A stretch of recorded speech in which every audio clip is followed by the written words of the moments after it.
Price Lord. ஆண்டவரும் இரட்சகருமாய் இருக்கிற இயேசு கிறிஸ்து இனிய நாமத்தினாலே அனுதின வாழ்வின் மன்னாவின் நிகழ்ச்சிக்கு உங்களை அன்புடன் வரவேற்கிறேன். கர்த்தர் தாமே உங்களை ஆசீர்வதிப்பாராக. இந்த நல்ல அருமையான நாளிலும் கூட நாம் தெரிந்து கொண்ட வேத பகுதி ஆதியாகமம் 6ஆம் அதிகாரத்துக்கு நேராக நாம் திருப்பிக் கொள்ளுவோம்.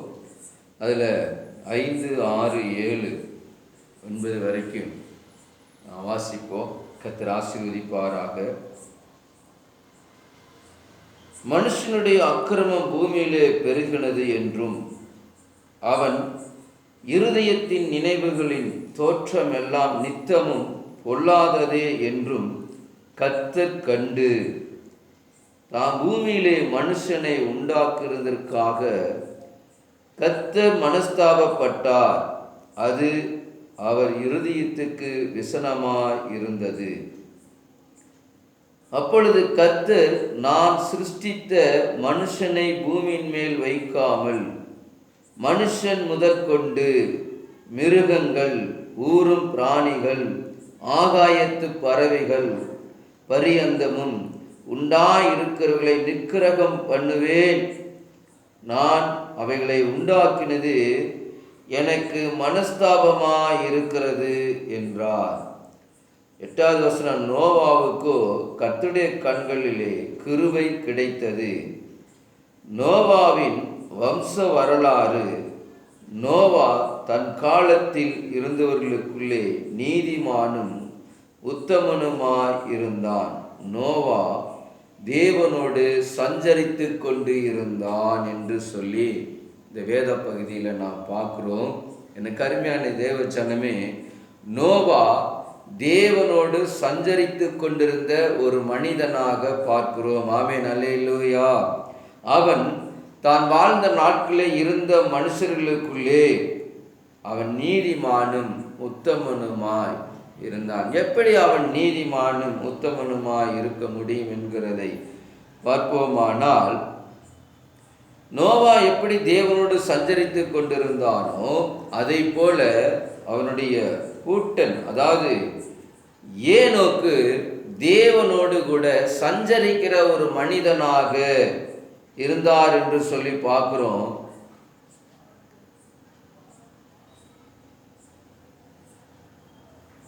இருபத்தி 2வது வசனம் சொல்லுது, ஏனோக்கு மெத்துசாலை பெற்ற பின் 300 வருஷம் தேவனோடு சஞ்சரித்து கொண்டிருந்தார் என்று சொல்லி பார்க்கும். ஆமென், அல்லேலூயா. 300 வருஷம் தேவனோடு சஞ்சரித்து கொண்டிருந்த ஒரு மனுஷன். ஆமென், அல்லேலூயா. இந்த இடத்துல தேவன் தாம் மனிதனை உண்டாக்கினது அவருக்கு விசனமாய் இருந்தது என்று சொல்லி பார்க்கிறோம். 5வது வசனம் சொல்லுது, மனுஷனுடைய அக்கிரமம் பூமியிலே பெருகினது, அவன் இருதயத்தின் நினைவுகள் தோற்றமெல்லாம் நித்தமும் பொல்லாததே என்று கர்த்தர் காண்கிறார். மனுஷனை உண்டாக்குனதற்கு கர்த்தர் மனஸ்தாபப்படுகிறார். அவர் இருதயம் விசனமாய் இருக்கிறது. அதே வேத பகுதியில் பார்ப்போமானால் 12வது வசனம், தேவன் பூமியை பார்த்தார், இதோ அது சீர்கெட்டதாய் இருந்தது, மாம்சமான யாவரும் பூமியின் மேல் தங்கள் வழிகளை கெடுத்து கொண்டிருந்தார்கள் என்று சொல்லி பார்க்கிறோம். அருமையான கர்த்தருடைய தேவஜனமே, இன்றைக்கு என்ன சூழ்நிலை இருக்கோ அதுதான் அன்றைக்கு இருந்தது. ஆமென், அல்லேலூயா. மனிதன் எப்படி இந்த பூமியிலே தன் வழிகளை கெடுத்து கொண்டு இருக்கிறானோ அதே போல நோவாவுடைய நாட்கள்ல அப்படி இருந்தது. அது தேவனுக்கு விசனமாய் இருந்தது. அல்லேலூயா, அல்லேலூயா. அது என்னவா இருந்தது? தேவனுக்கு அன்றைக்கு விசனமாய். இன்றைக்கும் அதே சூழ்நிலையில தான் இருக்குது. ஆண்டவர் இன்றைக்கும் பூமியை பார்க்கிறங்கிற போது மனுஷனுடைய வழிகள் நித்தமும் பொல்லாததாய் இருக்கிறது. ஆமென், அல்லேலூயா. அவருடைய நினைவுகளின் தோற்றம் எல்லாம் நித்தமும் பொல்லாததே என்று தேவன் காண்கிறார். அப்பொழுது தேவன் இந்த ஜனங்களை நிக்கிரகம் பண்ண வேண்டும், தாம் படைத்த எல்லாவற்றையும் நிக்கிரகம் பண்ண வேண்டும் என்று சொல்லி தேவன் தன் இருதயத்திலே நினைக்கிறார். ஆமென், அல்லேலூயா. அப்பொழுதுதான் நோவாவோடு ஆண்டவர் சொல்லுகிற காரியம் ஒரு பேழையை உண்டாக்கு என்று சொல்லி.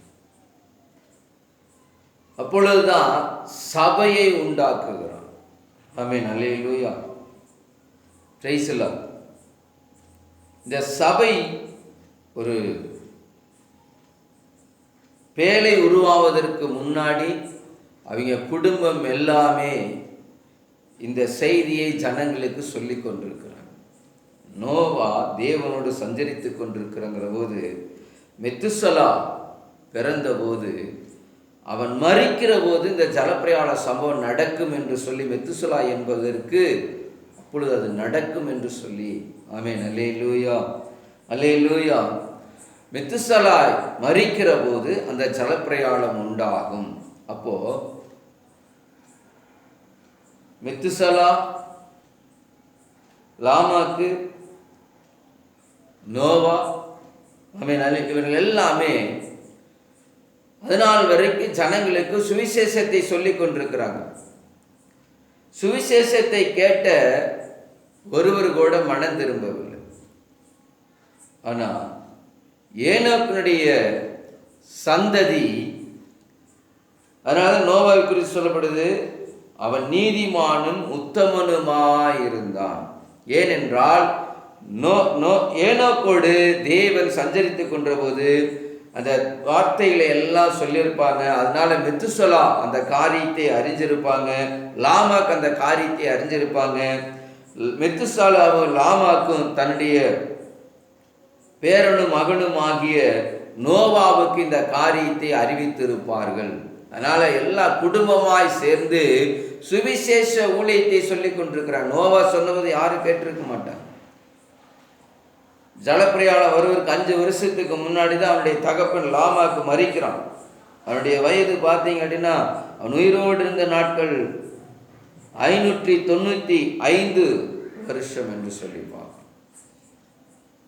நோவாவுக்கு 600 வயது ஆகிற போது அந்த ஜலப்பிரயாணம் தோன்றும் என்று சொல்லிப்பான். அப்போ ஒரு சந்ததி, ஒரு குடும்பமே கர்த்தருடைய ஊழியத்தை செய்து கொண்டிருக்கிறாங்க. தேவன் இந்த உலகத்தை அழிக்க போறார், ஜலப்பிரயாணத்தினால் என்ன ஆகும்? அழியும். மனம் திரும்பு, மனம் திரும்பு என்று சொல்லி ஒரு குடும்பமே ஊழியம் செய்து கொண்டிருந்தது. ஆமென், அல்லேலூயா. இன்றைக்கு எடுத்துக்கொண்ட இன்னைக்கு அநேக ஜனங்கள் சுவிசேஷத்தை சொல்றாங்க, மனம் திரும்பு, மனம் திரும்பு, ஆண்டவராக இயேசு கிறிஸ்து நாட்கள்ல இருந்து மனம் திரும்பு, பரலோக ராஜ்யம் சமீபமாய் இருக்குது என்று சொல்லி இன்றைக்கு வரைக்கும் சுவிசேஷத்தை அநேகர் சொல்லி கொண்டிருக்கிறாங்க. நோவாவுடைய காலத்துல நோவாவுடைய குடும்பமே அல்லாமல் வேறொருவர் அந்த சபையில இல்லை. அவன் குடும்பம் மட்டுமே, 8 பேர் மட்டுமே அந்த பேழையில காக்கப்பட்டது. நோவா, நோவாவுடைய மனைவி, அவருடைய 3 குமாரர்கள், அவருடைய மருமக்கள், இவங்க தான் அந்த பேழைக்குள்ளாக காக்கப்பட்டது. யார் சபைக்குள்ள இருக்கிறாங்களோ அவங்க தான் காக்கப்படுவாங்க. யார் ரட்சிக்கப்பட்டு யார் சபைக்குள்ள இருக்கிறாங்களோ அவங்க காக்கப்படுவாங்க. அன்றைக்கு அவ்வளவு நாட்களா சொல்லிக் கொண்டிருந்து அவர்களை குறித்து அதை அசட்டையா நினைத்தார்கள். இவங்களுக்கு வேற வேலை இல்லை, இவங்களுக்கு பொழப்பு இல்லை, இதுதான் பொழப்பு, இயேசுவை குறித்து சொல்றதுதான் பொழப்பு என்று சொல்லி அவங்க அன்னைக்கு நோவா காலத்தில் கிண்டல் செய்தது போல இன்னைக்கு அநேக ஜனங்கள் கிண்டல் செய்து கொண்டிருக்கலாம். இதே ஏனோக்கு தான் யூதா புஸ்தகம் 14:15 சொல்லப்படுகிறது. ஆதாமுக்கு 7ஆம் தலைமுறையான ஏனோக்கு அறிவிக்கிறான், ஆண்டவராகிய இயேசு கிறிஸ்து வருவார் என்று. பரிசுத்தவான்களோடு 1000 தூதர்களோடு பரிசுத்தவான்களோடு கூட அவர் வருவார் என்று அறிவித்தவன் இந்த ஏனோக்கு. அப்ப ஏனோக்கோடு தேவன் எவ்வளவு காரியங்களை பேசியிருக்கணும். தேவனோடு நோவா சஞ்சரித்துக் கொண்டிருந்த எத்தனை காரியத்தை பேசியிருக்கணும். இன்னைக்கு தேவனோடு சஞ்சரிக்கிற, தேவனோடு நடக்கிற, தேவனோடு செபிக்கிற பிள்ளைகளிடத்துல தேவன் எத்தனை காரியத்தை சொல்லுவார். அதனால ஜனங்களுக்கு சுவிசேஷம் வருகிறது. சுவிசேஷத்தை கேட்க மனதில்லாமல் 8 பேர் மட்டுமே காக்கப்பட்டார்கள். மற்றவர்கள் எல்லாத்தையும் தேவன் அழிச்சார். சபைக்குள்ள அந்த பேழைக்குள்ள இருக்கிற ஜனங்கள் மட்டுமே காப்பாற்றப்பட்டார்கள். எனக்கு அருமையான தேவ ஜனமே, கர்த்தருடைய பிள்ளைகளே, இதை கேட்டுக்கொண்டு பார்த்து கொண்டிருக்கிற பிள்ளைகளே, அன்றைக்கு ஒரு குடும்பம் முழுவதும் ஏனைக்குடைய நாட்டு முதற்கொண்டு நோவா கால வரைக்கும் சுவிசேஷத்தை சொல்லிக் கொண்டிருந்தாங்க. கேட்பார் ஒருவரும் இல்லை, மனம் திரும்புவார் ஒருவரும் இல்லை. ஆனால் நீதிமானுடைய குடும்பம் காக்கப்பட்டது. எனக்கு அருமையான தேவ ஜனமே, கர்த்தருடைய பிள்ளைகளை, இதை கேட்டுக்கொண்டிருக்கிறவர்களே, கர்த்தர் நமக்கு கொடுத்த தரிசனத்தை, நமக்கு கொடுத்த திட்டத்தை, தேவன் நமக்கு கொடுத்த ஊழியத்தை உண்மை உத்தவமாக செய்வோம். அன்றைக்கு அந்த நாட்களில் ஏனோக்குடைய மகன்கள், பேரன், கொல்லு பேரன் எல்லாம் கர்த்தருடைய ஊழியத்தை செய்தார்கள். இன்றைக்கு எனக்கு அருமையான தேவஜனமே, நீ குடும்பமா உங்கள் ஊழியத்தை செய்யுங்க. யாரு கேட்குறாங்க, ஏற்றுக்கொள்றாங்கிறது வேண்டாம். கர்த்தருடைய ஊழியத்தை உண்மையாக செய்கிற போது, சுவிசேஷத்தை உண்மையாக சொல்கிற போது, நீதிமானுடைய குடும்பம் காக்கப்படும், உத்தமனுடைய குடும்பம் காக்கப்படும்.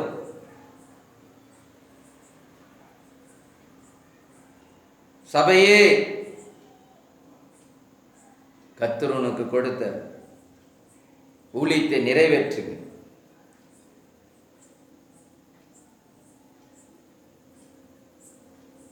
நோவா சொன்னபோது ஒருவரும் கேட்கப்படலை. இன்றைக்கு நீங்கள் சொல்லி ஒருவரும் ரட்சிக்கப்படலையா?